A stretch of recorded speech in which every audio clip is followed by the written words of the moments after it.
నిలబడ్డటువంటి వ్యక్తి మాట్లాడడానికి ఇష్టం లేక ప్రవచనం అవుతుంది కనుక దానికి ఏ రకంగా ప్రతిబంధకం కల్పించకూడదని సంస్కారంతో బయట నిలబడి ఎవరైనా వచ్చి పరిపూర్ణానంద స్వామి వచ్చారా అండి అని అంటే చూపించాడా లేదా, అర్థమైపోయిందా లేదా? మరి అతను చేసింది వ్యాఖ్యానమే కదా. ఎలాంటి వ్యాఖ్యానం? మౌనంతో వ్యాఖ్యానం చేశారు. ఎవరికో బాగా లడ్డు ఇష్టం, వారికి లడ్డు ఇచ్చాననుకోండి, తిన్నారనుకోండి, ఇంకెక్కడికో తేలిపోతున్నాడు. ఎలా ఉందండి లడ్డు అని అంటే నువ్వే మౌనంతో వ్యాఖ్యానం చేయగలవు. ఆఫ్టర్ ఆల్ ఒక లడ్డూకే మౌన వ్యాఖ్యానం వచ్చిస్తే లౌకిక విషయాన్నే మౌన వ్యాఖ్యానం చేయగలమనంటే పారమార్థిక విషయాన్ని చేయలేమాట చెప్పండి. కాబట్టి ఇక్కడ శంకరులు దక్షిణామూర్తి గురించి చెప్పేటప్పుడు పదునైన పదాలు వాడారు ఆయన. ఒక్కొక్క పదాన్ని ఒక్కొక్క రోజు వ్యాఖ్యానం చేసుకోవచ్చు. కాబట్టి మౌన వ్యాఖ్య అంటే ఇక్కడ రెండో అర్థం ఏంటనంటే ఈ లోకంలో కర్మ గురించి మాట్లాడాలి, ఉపాసన గురించి మాట్లాడాలి, వ్యాఖ్యానం చేయాలి. కానీ జ్ఞానము చెప్పితే వచ్చేది కాదు, పొందితే పొందబడేది కాదు, తనకు తానుగా ప్రకాశింపబడేదే జ్ఞానం.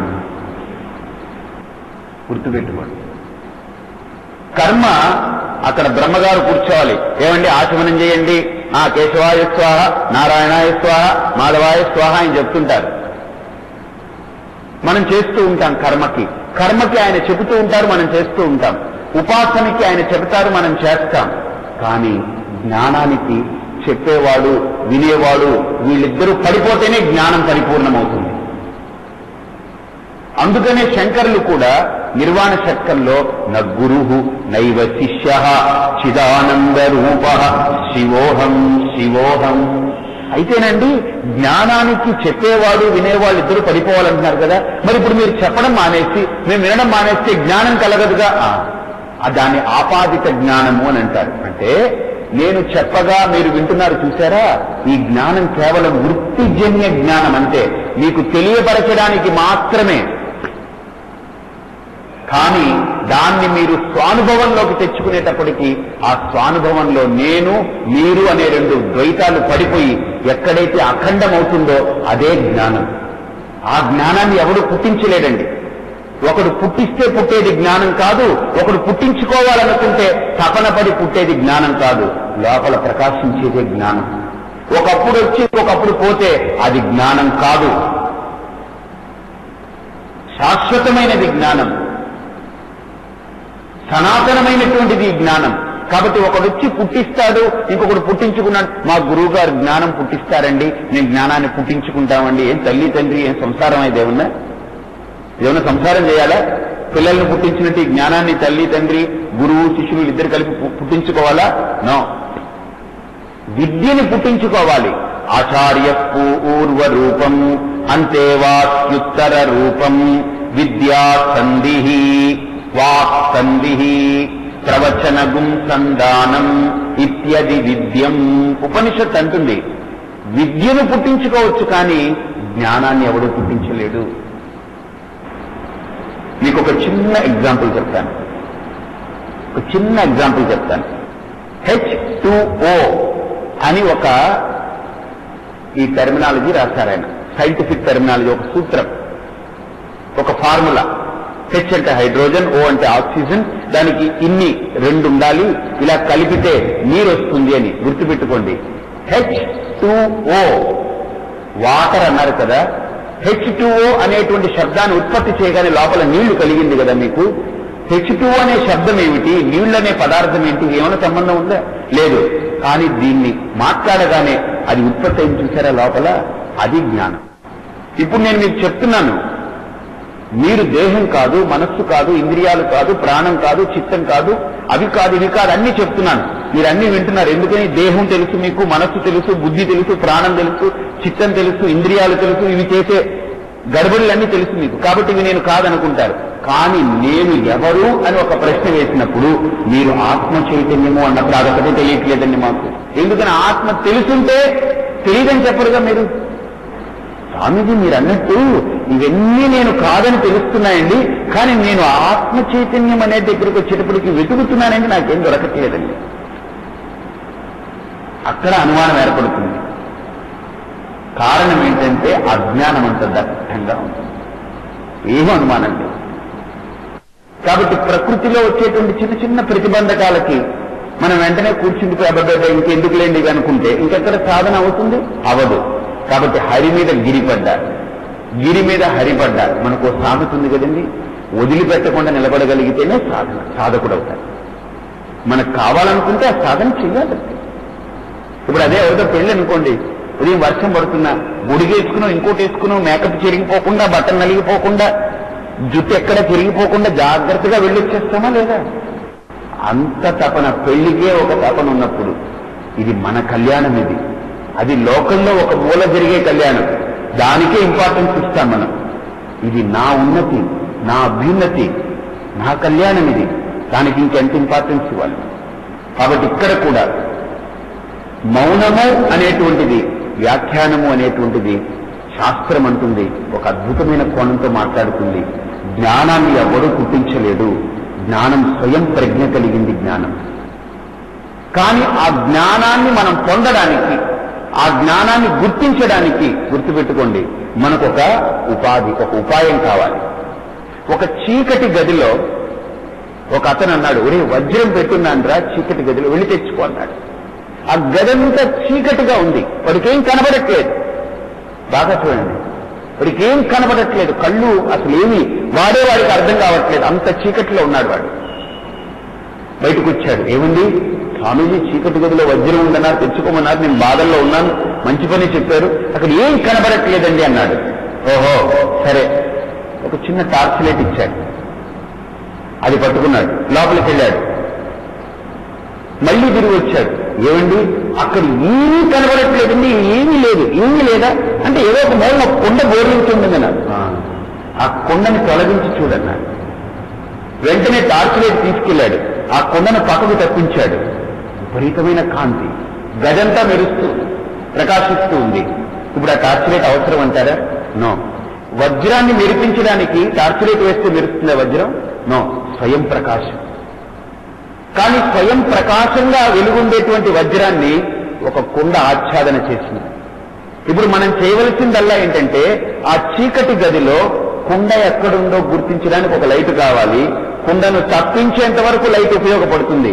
ఒకసారి చీకటి గదిలోకి వెళ్లి కుండ దగ్గరకు చేరుకుని కుండను తప్పించిన తర్వాత ఈ టార్చ్ లైట్తో నాకు పనిలేదు. అలాగనే ఈ శాస్త్రాలు కానీ, గురువు కానీ, ఈ సాధన కానీ ఎంతవరకు అంటే, లోపలకు నేను వెళ్ళాలి, ఆ కుండ దగ్గరికి వెళ్ళాలి. ఏమిటి? బంగారు కొండ, అదే కొండ. అక్కడికి వెళ్ళాలి, దాన్ని తప్పించి నాలో ప్రకాశించేటువంటి చైతన్యాన్ని నేను అనుభూతి పొందగలగాలి. ఒక్కసారి ఆ స్థితికి చేరుకుంటే ఇక్కడ ఈ శాస్త్రము, గురువు, సాధన ఇవన్నీ పడిపోవు, అవన్నీ తనలో అంతర్లీనమైపోతాయి. అందుకే ఇక్కడ ప్రతి మంత్రంలో కూడా ఇక్కడ అంటారు, తస్మై శ్రీ గురుమూర్తయే నమయిదం శ్రీ దక్షిణామూర్తయే. ప్రతి దాంట్లో వస్తుంది దక్షిణామూర్తి స్తోత్రంలో, తస్మై శ్రీ గురుమూర్తయే నమయిదం శ్రీ దక్షిణామూర్తయే. మంత్రంలో అంటారు, ఈశ్వర గురు ఆత్మా ఇతి మూర్తిభేద విభాగినే వ్యోమవద్వ్యాప్త దేహాయ దక్షిణామూర్తయే నమః అంటారు. ఆయన ధ్యాన శ్లోకంలో అంటారు. ఇక్కడ ఈశ్వరుడని ఒకడు, ఆత్మ అని ఒకటి, గురువు అని ఇంకొకడు, ముగ్గురు లేరయ్యా. ఏ గురువు అయితే ఈ జీవుణ్ణి వెంట పెట్టుకుని పరమాత్ముని పొందడం కోసం సాధన ప్రారంభించాడో, ఆ గురువు, జీవుడు, ఈశ్వరుడు ముగ్గురు లేరు. గురువే జీవుడు, జీవుడే దేవుడు, దేవుడే గురువు, ముగ్గురు ఒకటై ఉన్నారు. ఈశ్వరో గురు ఆత్మా ఇతి మూర్తిభేద విభాగినే వ్యోమవద్వ్యాప్త దేహాయ దక్షిణామూర్తయే నమః. కాబట్టి ఆ ఏకమైనటువంటి తత్వాన్ని బోధించాలి అనంటే ఇక్కడ దక్షిణామూర్తి ఆ ఋషులకి మౌన వ్యాఖ్యా ప్రకటిత పరబ్రహ్మతత్వం. బాగా ఆలోచించండి. వేదంలో ఒక అద్భుతమైన మంత్రం ఉంది. వేదము ఏ యజ్ఞం చేయాలో దాని గురించి చాలా విపులంగా మాట్లాడిందట. ఏ లోకానికి వెళ్ళాలంటే ఉపాసన చేస్తే బాగుంటుందో ఆ ఉపాసన గురించి చాలా గొప్పగా మాట్లాడిందట. అన్నిటి గురించి మాట్లాడుతుంది వేదం. అనంతమైంది వేదం. కానీ ఒక్క పరమాత్మ తత్వం దగ్గర మాట్లాడమనేటప్పటికీ వేదం అంటుంది, యతో వాచో నివర్తంతే అప్రాప్య మనసా సహ ఆనందం బ్రహ్మణో విద్వాన్ న విధేతి కుతశ్చనేతి. ఉపనిషత్ అంటుంది, దేని గురించి మాట్లాడమన్నా మాట్లాడతాను, ఇంకా నాకంటే మాట్లాడగలిగే వాళ్ళు ఈ లోకంలో ఎవరు లేరు. కానీ ఒక్క నా పరమాత్మ గురించి మాట్లాడమంటేనే నా మాటలన్నీ మూగబోతాయి. మాటలు పనికిరావు, నాకు మాటలు రావు. ఎందుకని? మాట్లాడితే ఏమవుతుంది తెలుసండి, ఇది లాలాజలం కదా, ఎంగిలి. ఈ తుంపర్లతోటి పరమాత్మని ఎంగిలి చేయడం ఇష్టం లేక, ఎంగిలి మాటలతో ఆ పరమాత్మని పొందలేం కనుక, ఈ మాటలతో ఆ పరమాత్మని మనం పొందడం కష్టం కనుక ఈ మాటలు ఆ పరమాత్ముడికి పనికిరావు. అయితే ఇంకా మీరేం చెప్పరా అండి? మీరు కూడా దక్షిణామూర్తిలాగా ఇలా కూర్చుంటారా అండి? అలా కాదు, వ్యాఖ్యానం ఉంటుంది. నా మాట ఏదైతే ఉంటుందో ఆ మాట మిమ్మల్ని ఎంతవరకు తీసుకెళ్తుందనంటే, ఇక ఆ మాట వినవలసిన అవసరమే లేకుండా, ఇక ఏ మాట వినవలసిన అవసరం లేకుండా ఉండే స్థితికి చేరాలి. ఆ ఒక్క మాట మాట్లాడితే చాలు. ఏ ఒక్క మాట వింటే ఇక ఏ మాటలు అవసరం లేవు. ఆ స్థితికి వెళ్ళాలి. అది సాధన యొక్క పర్యవసాన స్థితి. అది అందిస్తుంది మనకి దక్షిణామూర్తి. అయితే పరబ్రహ్మతత్వం గురించి చెప్పడానికి వేదమే అంటుంది, నా స్వరూపం ఏంటో తెలుసా? ఉదాత్త, అనుదాత్త, స్వరిత, హ్రస్వ, దీర్ఘ, ప్లుత, క్రమ, పద, జట, రేఖ, మాల, దండ, శిఖ, ఘనం, ఇన్ని రకాలుగా నేను మాట్లాడతాను. ఒక వేదమంత్రం చూడండి ఎన్ని రకాలుగా ఉంటుందో. యోపాం పుష్పం వేద పుష్పవాన్ ప్రజావాన్ పశుమాన్ భవతి. దీంట్లో ఎన్ని స్వరాలు ఉన్నాయో. ఉదాత్తము, అనుదాత్తము, స్వరితము, హ్రస్వము, దీర్ఘము, ప్లుతము ఎన్నో ఉన్నాయి. అలాగనే పదం, క్రమ, జట, రేఖ, దండ, మాల, శిఖ, రథం, ఘనం, ఇలా ఇన్ని రకాలుగా స్వరాలుంటాయి. ఇన్ని స్వరాలతో, ఇన్ని రూపాలతో వ్యక్తమయ్యే నేను ఆ పరమాత్మ దగ్గరికి వెళ్ళేటప్పటికి ఏమీ కాకుండా అయిపోతున్నా. నా మాటలు పడిపోతున్నాయి, మాట్లాడలేనక్కడ. ఎందుకు? అక్కడికి వెళితే ఏ మాట ఉండదు, ఇంకంతే. ఇక మాట్లాడవలసిన అవసరం లేదు. ఆవులు మేయడానికి వెళ్ళింది. బాగా చూడండి, ఆవులు మేయడానికి వెళితే నేను చూస్తూ ఉన్నా నా పొలంలో ఒక దూడ తప్పిపోయింది. దూడ తప్పిపోయింది. ఈ తల్లి ఆవు ఉంది కదండి, కొంతసేపు వేసిన తర్వాత దానికి స్పృహ కలిగి, అరే నా దూడ ఎక్కడుంది, నా దూడ ఎక్కడుందని చూసుకుని ఇది అంబా అంటుంది. ఇది మళ్ళీ అరిచింది, అంబా అని అరిచింది. ఇది ఈ దూడ ఎక్కడో చిక్కుకుపోయింది. దీనికి తెలియలేదు తల్లి ఎక్కడుందో తెలియలేదు. ఇది అక్కడ నాగ పాపం ఒక భీతితో అలా చూస్తూ ఉంది, ఏ జంతువు వచ్చి తినేస్తుందేమో అని. ఈ దూడ చెవిలో పడింది తన తల్లి గొంతు. ఇది అక్కడి నుంచి మా మా మా అనింది. వెంటనే తల్లి గుర్తుపెట్టింది, ఓహో నా పిల్ల రెస్పాండ్ అయిందని. ఇది ఈ ఆవు చూడండి, చెవి ఇలా నిక్కపొడుచుకుని ఎక్కడి నుంచి చప్పుడు వచ్చిందో అటువైపు నిక్కపొడుచుకుని ఇది అంబా అనింది. అది అక్కడి నుంచి మా మా అనింది. అది ఈ చెవి ఇది నిక్కపొడుచుకుని అది అరుపు ఎక్కడి నుంచి అయితే వస్తుందో దాని శబ్దము, దూడ శబ్దము, అక్కడికి 2 అడుగులు వెళ్ళింది. ఈ దూడ ఆ తల్లి ఎక్కడి నుంచి అరుస్తుందో ఆ దిక్కుని పసిగట్టి అది 2 అడుగులు వేసింది. ఇలా అరుస్తుంది, 2 అడుగులు వేస్తుంది, అరుస్తుంది, 2 అడుగులు వేస్తుంది, ఇలా అరుస్తుంది, 2 అడుగులు వేస్తుంది. వేసి వేసి వేసి ఆ దూడను చూడగానే అలా పరిగెడుతుంది. ఆ దూడ పరిగెట్టుకుంటూ వచ్చి పొదుగు దగ్గరికి వెళ్ళిపోతుంది. ఇంక అరవాలా? మ్యా అంబా అని అరవాలా? ఇంక అరవదు. ఇది నాకుతూ ఉంటుంది, అది తాగుతూ ఉంటుంది పాలు. దగ్గరకు చేరుకుంటే ఏకమైపోతే ఇక అరుపులు అక్కర్లేదు. అలాగనే శంకరులు కూడా ఈ దూడలన్నింటినీ తీసుకెళ్లి ఆ ఆవు దగ్గరికి కలిపి ఆ ఆనందాన్ని తాగే సమయంలో ఇక అరుపులు కేకలు అక్కర్లేదు, అన్ని అరుపులు కేకలు ఆపిస్తుంది. ఆనందం బ్రహ్మణో విద్వాన్. ఇక ఆనందంగా మీరు ఆ పాలు తాగుతుండడమే. ఇంకా ఆవు చూడండి పుష్కలంగా వదిలేస్తుంది తను తాను, ఆ దూడ నాకేస్తుంది. ఇంకా అరవదు, ఏం అరవదు. ఇంకా కనబడనంత వరకే అరుపులు, ఈ వెతుకులాట.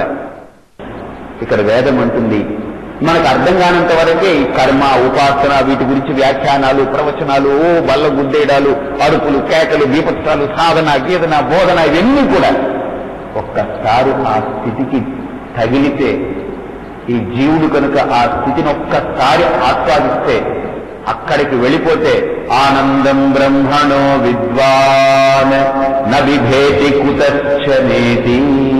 ఇక అసలు వాడికి ఏ మాటలు వినపడవు, వీడు మాట్లాడు, అన్నీ ఆగిపోతాయి. అక్కడికి వచ్చి అన్నీ ఆగిపోతాయి. మనం కూడా అంతే. ఆ గమ్యాన్ని చేరుకుంటే ఇక చలనం లేదు.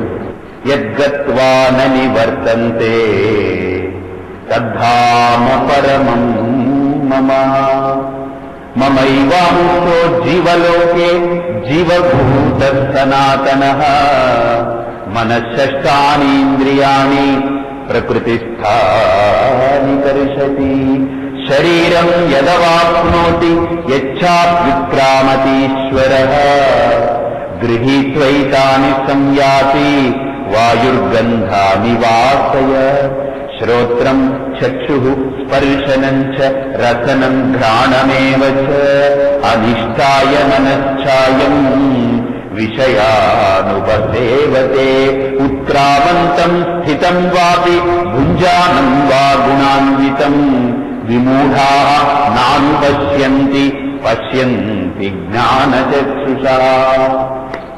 ఎంత క్లీన్గా చెప్పారు చూడండి కృష్ణుడు కూడా. అసలు మనం ఈ లోకంలో వ్యవహారం చేయడానికి ఎన్నిటికీ చుట్టబెట్టుకుని, కట్టబెట్టుకుని, గందరగోళం చేసుకుని, కింద పడి మీద పడి రొప్పేసుకుని చేస్తున్నామో, అసలు వ్యవహారం లేకుండా తన స్థితిలో తాను ఉండాలంటే ఈ కల్మషాలు ఉండవు. ఈ మాంసపిండం అక్కర్లేదు, మనసు అక్కర్లేదు, బుద్ధి అక్కర్లేదు, ఇంద్రియాలు అక్కర్లేదు, చిత్తం అక్కర్లేదు, లోకం అక్కర్లేదు, మనుషులు అక్కర్లేదు, ఏది అక్కర్లేదు. తానుగా ప్రకాశిస్తే చాలు. ఆ ఉపమానం ఎక్కడ మనకు అనుభవం అవుతుంది? రాత్రి నిద్రలో పెట్టాడు పరమాత్మ. ఎవరు అక్కర్లేదు. పక్కన భార్య పడుకుని ఉంటుంది, నా భార్య అనే భావన ఉండదు. పిల్లలు పడుకుని ఉంటారు, నా పిల్లలనే భావన ఉండదు. చూడండి, తల్లి 9 నెలలు మోస్తుంది కదా, ఆ ప్రసవం మహా దుఃఖ నరకం స్త్రీకి, ఆ మాతృమూర్తికి. కానీ భరిస్తుంది. ఒక రకమైన ఆనందం లోపల. శారీరకంగా కష్టాలు పడుతున్నా మానసికంగా మటుకు ఒక ఉద్విగ్నత, ఒక ఉత్కంఠత, ఒక ఆనందం దగ్గరకు చేరుకుంటూ ఉంటుంది. కష్టం ఎంత పడుతుందో అంత లోపల ఆనందాన్ని పొందుతూ ఉంటుంది. అంటే నా శిశువు బయటకు వస్తుంది, నేను చూసేస్తాను, నా శిశువుని నేను చూస్తాను, ఇప్పుడు ఎత్తుకోపోతాను, దాన్ని ముద్దాడుతానని. ఒక్కసారి కన్న తర్వాత, ఆ శిశువు బయటపడిన తర్వాత ఆ తల్లి అలా పడుకుని ఆ కళ్ళతో చూస్తుంది, ఆ ప్రేమగా. ఇంకా అసలు ఆ ఆనందానికి ఏమన్నా అవధులు ఉన్నాయండి ఈ లోకంలో? ఒక్కసారి ఆ శిశువు బయటపడిన తర్వాత తన చూపుతోటి అంత దుఃఖాన్ని మర్చిపోతుంది. 9 నెలలు కట్టుకుని మోసిన దుఃఖాన్ని, మూట కట్టుకుని మోసిన దుఃఖాన్ని ఒక్క కాన్పుతో, డెలివరీతో శిశువు బయటికి రాగానే రక్తపు మడుగులో పడుంటుంది అక్కడ తల్లి. నిజంగా ఆ శిశువుని అలా చూస్తూ ఆనంద స్థితిలోకి వెళ్ళిపోతుంది కదా. బాగా చూడండి, ఇంకొంతసేపు అయిన తర్వాత ఆవిడ బాగా అలిసిపోయి పడుకుంటుంది, నిద్రపోతుంది. బాగా ఆలోచించింది, ఒక్క మాట చెప్తా. ఇంకా ఆ నిద్రలో ఆదమరిచి ఒళ్ళు మరిచి పడుకుంటుంది. ఈ శిశువుని పట్టుకుపోతారు, స్నానం చేస్తారు. వీడికేం తెలియట్లేదు. ఇక్కడ 2 అంశాలు ఉన్నాయి, బాగా ఆలోచించి. 9 నెలలు కష్టపడింది, ఈ కష్టాన్ని మైమరిపించింది శిశువు. ఈ శిశువుని చూసి అన్ని కష్టాల్ని మర్చిపోయింది. కానీ నిద్రలో ఆ శిశువు కూడా లేదుగా. ఇప్పుడు ఎందుకు ఆనందంగా ఉంది? మళ్ళీ కళ్ళు తెరిచింది అనుకోండి, ఏది నా శిశువేది, ఏది నా కొడుకేది, నా కొడుకేది అని వెతుక్కుంటుంది. అది దొరక్కపోతే మళ్ళీ దుఃఖం. కానీ నిద్రలో దొరికినా దొరక్కపోయినా, ఉన్నా లేకపోయినా అసలు లేదుగా. అది నా స్వరూపం. అక్కడ సుఖము లేదు, దుఃఖము లేదు. బయట మళ్ళీ కళ్ళు తెరిచిన తర్వాత ఆ శిశువు ఉంటేనే సుఖం వీడికి. నేను కన్నానండి, 9 నెలలు కష్టపడి నేను మోసి కన్నానండి, ఎక్కడికి వెళ్ళిపోయిందండి, ఏమిటండి బాధ. కానీ అదే బాధ నిద్రలో ఎందుకు లేదు? ఆ శిశువు పక్కన పడున్నా, ఏడుస్తున్నా, ఏం చేస్తున్నా, అలా ఏడు స్థితి ఉండిదే. ఆ స్థితి ఏమిటంటే, నాకు బయట దుఃఖాలతో సమస్య సంబంధం లేదు, సుఖాలతో సంబంధం లేదు. సుఖ దుఃఖాలు నన్నేమో అంటట్లేదు. నేనుగా ఉంటున్నాను. ఎలా ఉండగలుగుతున్నాను? పోనీ అక్కడేమో నిద్రపోతున్నానంటే నేను లేకుండా అయిపోతున్నాను అంటే నేను వెరీ మచ్ ఉన్నాను. I am very much there in deep sleep also. నేను నిద్రలో ఉన్నాను, అందుకనే మేలుకుంటున్నాను. నిద్రలో నేను ఎక్కడికో అయిపోయాను అనుకోండి, ఇంకా లేవను ఇక్కడ, మళ్ళీ ఇక్కడ లేవను. ఉదయం వచ్చి చూస్తారు, లేపుతారు, ఆవిడ లేపుతుంది, పిల్లలు లేపుతారు, పోయారండి. కాబట్టి నిద్రలో నేను ఉన్నాను, కానీ ఎలా ఉన్నాను? హాయిగా ఉన్నాను, ఆనందంగా ఉన్నాను, పరమ శాంతిని పొందున్నాను. నాకు అక్కడ భార్య, పిల్లలు, భర్త, ఇల్లు, నేను ఒక స్వామీజీ, నాకు పీఠం ఉంది, లేకపోతే నేను పెద్ద షావుకారిని, లేకపోతే నేను పెద్ద జమీందారుని, లేకపోతే నేను పెద్ద యాక్టర్ని, పెద్ద నాయకుడిని, ఎన్ని లేవే, ఈ ఆలోచనలు ఏమీ లేవే. ఏమీ లేకుండా ఆనందంగా ఉండగలిగాను. ఇప్పుడు అన్నీ ఉన్నాయి, దుఃఖాలతో బ్రతుకుతున్నాను. ఏమిటి దీనికి కారణం? ఆ కారణాన్ని పోగొడుతూ దాన్ని తొలగిస్తూనంటారు ప్రకటిత పరబ్రహ్మతత్వం. దక్షిణామూర్తి ఆ పరబ్రహ్మతత్వాన్ని ఆయన స్వయంగా ప్రకటించేస్తున్నారు. ఆయన సరే, ఆయన ఎలా ఉన్నారండి? యువానం. ఆయన యువకుడట. ఆయన కింద కూర్చున్న వాళ్ళందరూ కూడా ఋషులు, ఇంచుమించు 70-80 తక్కువ లేరు వాళ్ళు. ఎందుకని అంత వయసు వచ్చేసిందనంటే బ్రహ్మలోకానికి వెళ్ళడానికి తపస్సు చేశారు కొంతకాలం, అందుకని ఆయుష్లో కొంతకాలం అయిపోయింది. అక్కడ ఉపయోగం లేదని మళ్ళీ తపస్సు చేశారు, వైకుంఠానికి వెళ్ళారు, అప్పుడు కొంతకాలం అయిపోయింది. సిటీ వైకుంఠంలోనూ ఉపయోగం లేదనుకున్నారు. మళ్ళీ తిరిగి వచ్చి తపస్సు చేశారు, కైలాసానికి వెళ్ళారు, అక్కడ ఉపయోగం లేదని. వీళ్ళ ఆయుష్ అంతా కూడా తపస్సు చేయడం, లోకానికి వెళ్ళడం, చూడడం, ఉపయోగం లేదనుకోవడం, మళ్ళీ తపస్సు చేయడం, వీళ్ళ ఆయుష్ అంతా తరిగిపోయింది. ఇప్పుడు ఋషులయ్యారు, వృద్ధులయ్యారు. కానీ గుర్తుపెట్టుకోండి, వీళ్ళ తపస్సు నిరుపయోగం కాలేదు. అలా తపస్సు చేసి బ్రహ్మలోకానికి వెళ్ళారు కనుక పుణ్యం ఎక్కువైంది, వైకుంఠానికి వెళ్ళడానికి అవకాశం వచ్చింది. అలా తపస్సు చేసి వైకుంఠానికి వెళ్ళారు కనుక ఆ పుణ్యంతో మహావిష్ణువు యొక్క సందర్శనంతో కైలాసానికి వెళ్లే అవకాశం లభించింది. ఆ పుణ్యం ఫలంతో తపస్సు చేశారు కనుక కైలాసానికి వెళ్లారు. అక్కడ పార్వతీ పరమేశ్వరుల యొక్క అనుగ్రహం పరిపూర్ణంగా ఉంది కనుక మళ్ళీ తిరిగి వచ్చినా ఉత్తరానికి వెళ్లారు, అక్కడ దక్షిణామూర్తి దొరికారు. అంటే ఈ ముల్లోకాలు, ఈ త్రిమూర్తుల యొక్క అనుగ్రహంతో వాళ్ళకి ఆ దక్షిణామూర్తి లభించాడు, అందులో అనుమానం లేదు. కానీ వీళ్ళందరూ వాళ్ళ జీవితాన్నంతా తపస్సు చేయడానికే దారపోశారు, వృద్ధులైపోయారు. ఆవృతం ఋషిగణై. గడ్డాలు అలా పెరిగిపోయి ఉంటుంది, తెల్ల గడ్డాలు, జుట్టు పెరిగిపోయి ఉంటుంది, ముడి వేసుకుని ఉంటారు, పెద్ద పెద్దవాళ్ళు. కానీ వీళ్ళ నలుగురి మధ్యలో ప్రకాశిస్తూ తేజోపిండంగా యువకుడైన యువానం. అదేంటండి యువకుడు అనడంలో అర్థం ఏంటనంటే, ఇక్కడ బాగా ఆలోచించండి. బాల్యంలో పిల్లాడికి కాళ్ళు, చేతులు, శక్తి ఉన్నా స్వయంగా నడవలేడు, అలా పడుంటాడు. తల్లి ఎత్తుకుపోవాలి, తల్లి తినిపించాలి, అన్ని చేయాలి. వృద్ధాప్యం వచ్చినప్పుడు మనిషికి భార్య కానీ పిల్లలు కానీ సేవ చేయాలి. అప్పుడు కాళ్ళు ఉంటాయి, చేతులు ఉంటాయి, లేవలేడు, కదలలేదు. కాబట్టి బాల్యము స్వశక్తత ఉండదు, అసక్తత, పరాధీనత. వృద్ధాప్యము పరాధీనత. కానీ ఒక్క యవ్వనమే స్వాధీనంగా ఉంటుంది, స్వతంత్రంగా ఉంటుంది. అంటే బ్రహ్మజ్ఞాని ఎవడైతే ఉంటాడో వాడు స్వతంత్రుడై ఉంటాడు, కానీ పరతంత్రుడై ఉండడు. స్వాధీనుడై ఉంటాడు, కానీ పరాధీనుడై ఉండడు. కాబట్టి ఇక్కడ కూడా దక్షిణామూర్తి పరబ్రహ్మతత్వాన్ని ప్రకటించేటువంటి పరమార్థ స్వరూపం కనుక యువానం, దేని మీద ఆధారం లేని వాడని అర్థం. అంతేకాదు యవ్వనం అనేటువంటిది చూశారండి, గొప్ప అనుభవం అండి.